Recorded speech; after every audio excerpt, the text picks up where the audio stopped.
Sérgio Moro resolveu imitar o presidente que lhe deu ministério no quesito baixaria. O senador ex-juiz foi para cima da repórter Daniela Lima, que deu uma das maiores exclusivas do ano, e ele se doeu. Foi atrás da mensageira, para variar. Vamos ver tudo isso agora no Plantão do Meteoro.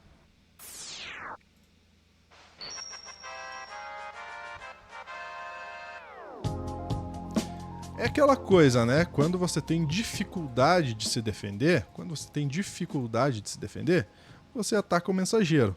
Pedro Zambarda está aqui com a gente tomando seu cafezinho para dar conta dessas pautas, né, Pedro? Que dificuldade. Vamos lá de informação. Vamos de informação. Lúcio, o Moro Quack, imitou o mestre dele, o Jair Bolsonaro, ou a criatura que ele gerou, né? O Jair Bolsonaro, para quem não se recorda, ele fez uma fala obscena contra a Patrícia Campos Mello no meio da pandemia, falando que ela queria dar o furo. E aí o Moro agora repete a mesma coisa, porque a Daniela Lima, e a gente vai ver um corte dela na TMC, que é a rádio que ela trabalha hoje, além do UOL, e ela fez uma reportagem impecável, tá, gente? Aliás, eu estou em contato com o próprio Tony Garcia, estou em contato com o Cacai, e aí muita gente está em cima dessa história, e a Dani fez a matéria definitiva, e aí ela dá detalhes da tal festa da cueca, Lúcia. Esse corte é uma continuação do corte anterior. Vamos lá. Tem uma transcrição de 40 minutos de um grampo feito com escuta ambiental, com um policial federal se passando por secretário dentro do escritório do delator, com o então presidente do Tribunal de Contas do Estado. E neste grampo, o presidente do Tribunal de Contas do Estado questiona os métodos de Moro, diz que Moro age como policial, promotor e juiz e que ele está, de fato, buscando cercar as autoridades do Estado. É isso o que está ali. Além disso, hoje, na coluna, você entende que desembargadores do Tribunal Regional da 4ª Região, o que é isso? É a instância que supervisiona as decisões da primeira instância, ou seja, do próprio Sérgio Moro, quando juiz. Desembargadores relatam terem sido filmados e, inclusive, de novo, em grampos produzidos por um outro delator, um advogado chamado Sérgio Costa, escuta gravação em câmera colocada em gravata. Eles dizem, tenho medo de ter sido gravado, tô com medo de que isso vaze, e contei para minha mulher que eu estava numa festa. As gravações têm teor íntimo, não parte só de um desembargador, são vários, e esses desembargadores, segundo entende hoje, ou acusam esses delatores hoje no Supremo, foram pressionados a abraçar a agenda de Moro enquanto juiz por conta da existência dessas gravações. E aí você me pergunta, diferentemente do que está dizendo o ex-juiz aqui, tem novidade? Não é que tem novidade, tem muita novidade. É uma prova documental de que ele ocultou de instâncias superiores não só gravações que deveriam ter submetidas para que a Justiça dissesse, o Superior Tribunal de Justiça, nesse caso, o STJ, este presidente do Tribunal de Contas precisa ser investigado, esse desembargador precisa ser investigado, esse não sei, porque ele não poderia investigar. Mas o Sérgio Moro. Isso nunca foi remetido para as instâncias superiores. Ao contrário, ficou nas calendas da 13ª Vara. Ficou na 13ª Vara, Lúcio. Um monte de prova contra ele, monitorando os desembargadores na festa da cueca. Aí chegou, claro, o Moro num ataque misógino contra a Daniela. Moro se manifesta sobre grampo ilegal e ataca a jornalista favorita do PT. Vamos lá, nessa notinha do Kaique. Essa figura super legal. Senador e ex-juiz Sérgio Moro do União Brasil decidiu atacar a jornalista Daniela Lima após a revelação de que ele determinou a instalação de grampo ilegal contra a autoridade com foro privilegiado. Segundo reportagem publicada no UOL, a Polícia Federal encontrou documentos que comprovam a autorização do então juiz para o uso de escutas. Apesar dos factoides do dia publicados pela jornalista favorita do PT, foi acolhida a emenda de minha autoria pelo senador Espiridião Amin, relator do PL da dosimetria, para que a redução de pena seja focada somente nos condenados pelo 8 de janeiro, manifestantes Bolsonaro e generais, sem atingir condenados de crimes por crimes de outra espécie, escreveu ele. E aí ele vai para o ataque. O parlamentar disse que está sendo alvo de notícias falsas por meio de uma investigação contra Lulinha, filho do presidente Lula. Estranhamente, esses factoides são ressuscitados no momento em que é revelado que Lulinha está sendo investigado pela Polícia Federal por suspeita de envolvimento no escândalo do roubo do INSS, disse ele em outro post. E aí ele vai para cima. A reportagem do UOL detalhou que as escutas, que incluem gravações do presidente do Tribunal de Contas do Estado do Paraná, Heinz Herwig, foram feitas com base em delações de colaboradores do Paraná. O jornalista teve acesso a um grampo de 40 minutos de duração e ao despacho judicial de Moro que autorizava o monitoramento. Moro acusou a jornalista de republicar uma matéria de 2023 e alegou que a notícia divulgada não era nova, já que os documentos haviam sido apreendidos durante uma operação da policial da 13ª Vara Federal de Curitiba no início deste mês.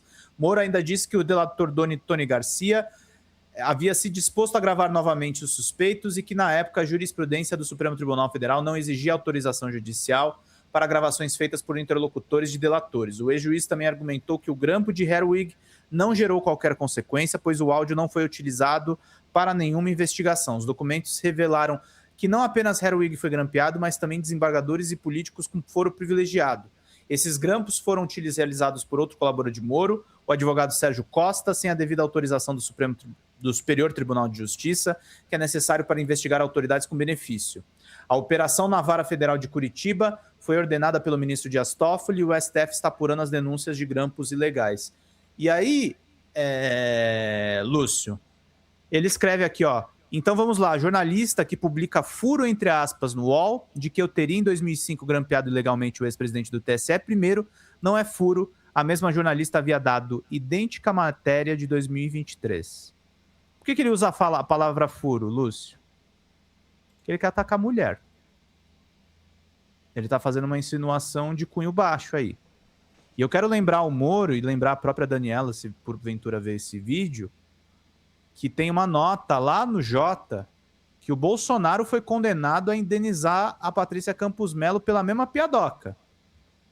Quer fazer piadinha sexista? Ó, caminho do processo é esse aqui, ó. O presidente fez ataque machista à repórter ao dizer que ela queria dar o furo, risada geral, a qualquer preço contra ele. Não é o mesmo teor, Lúcio? É, exatamente. É a mesma misoginia, ódio às mulheres. O presidente da República, Jair Bolsonaro, essa notícia de 2021, foi condenado a indenizar a jornalista Patrícia Campos Melo por atacá-la de forma machista ao dizer que ela queria um furo. Ela queria dar um furo, risada geral, a qualquer preço contra mim. A decisão de primeiro grau foi proferida na sexta-feira, no dia 26 de março de 21, pela juíza Iná de Lemos e Silva Machado, da 19ª Vara do Foro Central Cível de São Paulo. Embora Campos Melo pedisse uma indenização de 50 mil por danos morais, o valor foi arbitrado em 20 mil. A jornalista Patrícia Campos Melo foi autora de reportagens na Folha de São Paulo que revelaram e detalharam um esquema irregular bancado por empresários de disparos de mensagens anti-PT nas eleições de 2018. O principal beneficiado pelo esquema seria Jair Bolsonaro, então candidato à presidência da República. Em janeiro daquele ano, 2021, o deputado federal Eduardo Bolsonaro, filho do presidente da República, já havia sido condenado a indenizar a jornalista em 30 mil por dizer que ela tentava seduzir fontes para obter informações que fossem prejudiciais ao presidente Jair Bolsonaro. Em entrevista coletiva, ao comentar o depoimento dado por Hans River, funcionário de uma das empresas de disparo de mensagens e fonte da reportagem, na CPMI das fake news, Bolsonaro fez ataques à jornalista. Além disso, ela afirma que ele publicou um vídeo com a entrevista no Facebook, o que gerou maior repercussão. Lúcio, importante a gente falar desses ataques misóginos. O que você pensa sobre esse tema? Não, mentira, não é isso que eu penso. O Sérgio Moro é um dos indivíduos mais vergonhosos da política brasileira e eu digo isso como uma opinião baseada em tudo que a gente vê sobre o Sérgio Moro, né? É um cara que foi colocado num patamar de herói da nação. Depois se descobriu que, como juiz, fez operações totalmente fora da operação padrão legal, né?